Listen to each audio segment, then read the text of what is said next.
Araw sa inyong lahat. Maraming nagre-request na mag-discuss daw tayo dito sa ating YouTube channel kung paano gumawa o magsulat ng business plan. At dahil dyan, nagpa-promise po ako sa inyo na gagawa po tayo ng series ng kung paano gumawa o magsulat ng business plan. Pero bago yan, nais ko muna magpakilala. Ako nga pala si Dr. Aldrin Tenerife Sacristan, aka Kuya Prof. At maraming salamat sa patuloy ninyong pagtangkilik sa ating programa.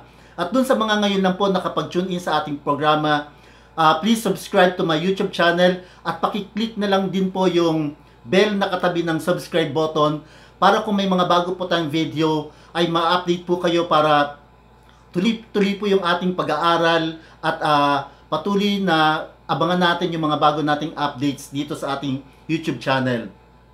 Muli, tulad ng sinabi ko kanina, gagawa po tayo ng series ng kung paano magsulat ng business plan dahil marami pong nagre-request sa atin yung mga magulang na gustong gumawa ng business plan pero hindi nila alam kung paano ito sisimulan at yung mga estudyante rin na patuloy na nagtatanong sa atin lalo na yung nasa senior high school, nagsusulat na po sila ng business plan at yung mga nasa kolehiyo rin gumagawa sila ng business plan at gusto nilang matuto ng pamamaraan kung paano ito gawin. Hindi po ako nagpa-promise na ngayong araw na ito ay madidiscuss natin yung kabuuan ng paggawa ng business plan. Hindi po natin yan matatapos sapagkat napakahaba po ng lecture para sa isang business plan subject. Ngayong araw po ibabahagi ko lang sa inyo yung mga parts ng business plan para may idea na po tayo kung ano yung kabuuan ng ating business plan. At yung mga gagawin po natin sa mga susunod na araw, i-discuss po natin yung bawat bahagi ng business plan. Okay? Ano nga ba ang business plan? Sa madaling salita, yung business plan po ay ito yung iyong plano kung paano mo i-implement at isasakatuparan yung business concept mo, yung business idea mo na matagal mo nang pinag-iisipan kung paano mo isasakatuparan. Okay? Una, dapat po nating ma-describe yung ating business. Okay?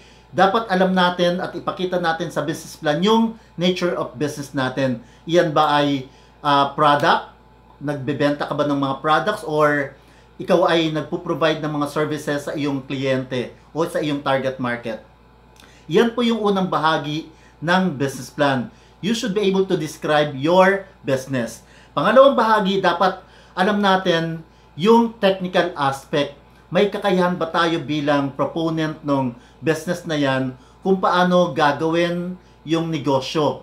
Kung ang plano mo ay magtayo ka ng isang barbershop, may kaalaman ka ba sa paggugupit? Or at least kung hindi ka man marunong gumupit, at least may idea ka kung paano yung mga bagong style ngayon sa paggugupit sapagkat napaka-importante na may technical aspect ka, may technical know-how ka doon sa iyong papasuking negosyo. Mahirap pumasok sa isang negosyo kung wala ka man lang kaide-ideya doon sa iyong papasukin. Okay? Iyan yung pangalawang bahagi, technical aspect. Number 3, dapat alam po natin yung tinatawag na operational aspect ng business. Alam mo dapat kung paano siya patatakbuhin. Alam mo dapat kung anong oras magbubukas, alam mo dapat kung anong oras magsasara, at alam mo kung anong oras dumarating yung mga kliyente o yung mga customers mo. So, itatapat mo doon yung pagbubukas, yung oras ng pagbubukas ng iyong business. That will be part of your operational aspect. At pag-uusapan natin yan sa mga susunod na video na gagawin natin. Okay? Yung pang ilan na ba? Describe, operational, technical. Yung pang-apat po, yung management aspect. Okay? Ito po yung sino-sino ba yung mga taong makakasama mo dito sa negosyo mo. Dapat alam mo yung mga magiging position nila, yung magiging trabaho nila, yung magiging role nila doon sa business.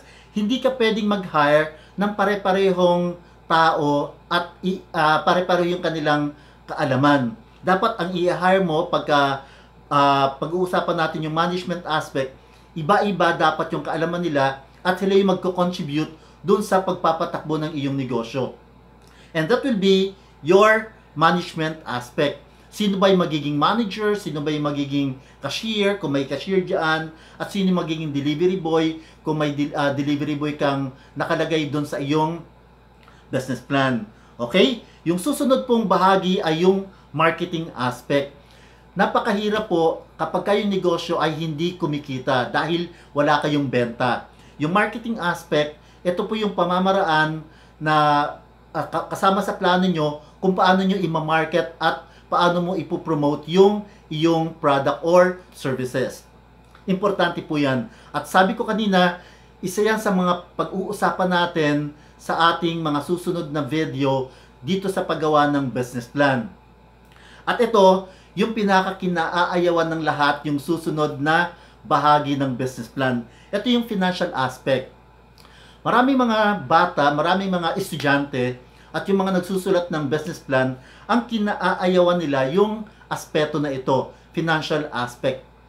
Dahil napakahirap mag-compute, maraming mga gagawin na may kinalaman sa pera at hindi talaga nila ito magawa-gawa ng sila lang. Tama naman dahil wala silang kakayahang gumawa noon. Kaya nga, dito sa bahaging ito, kinakailangan nating may ikukonsultang isang tao na may kaalaman sa accounting. Usually mga CPA yan, o kung hindi man sila CPA, at least graduate sila ng accounting o may kaalaman sila pagdating sa financial aspects ng business.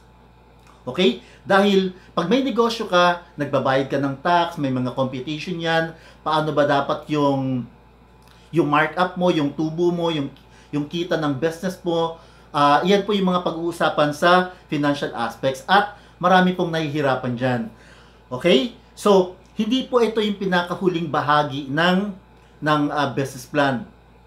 Isinisingit po natin ngayon yung pinakahuling bahagi sapagkat hindi po nabubuhay o mabubuhay ang isang negosyo kung wala itong bahagi na to. Yung tinatawag nating CSR or Corporate Social Responsibility. Sapagkat hindi lamang po pinapatakbo at itinatayo ang isang negosyo dahil gusto lang kumita ng pera ng may-ari.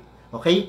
Ginagawa po natin yung negosyo sapagkat pinoprotektahan din natin yung pinagkukunan natin ng raw materials, which is our Mother Earth. Sabi nga, yung Mother Earth po yung nag-iisa nating planeta at dapat iniingatan at inaalagaan natin to. Sapagkat kung sisirain natin yung ating planeta, yung ating Mother Earth, dahil dito tayo kumukuha ng resources, ng raw materials, eventually, mawawalan din po tayo ng negosyo.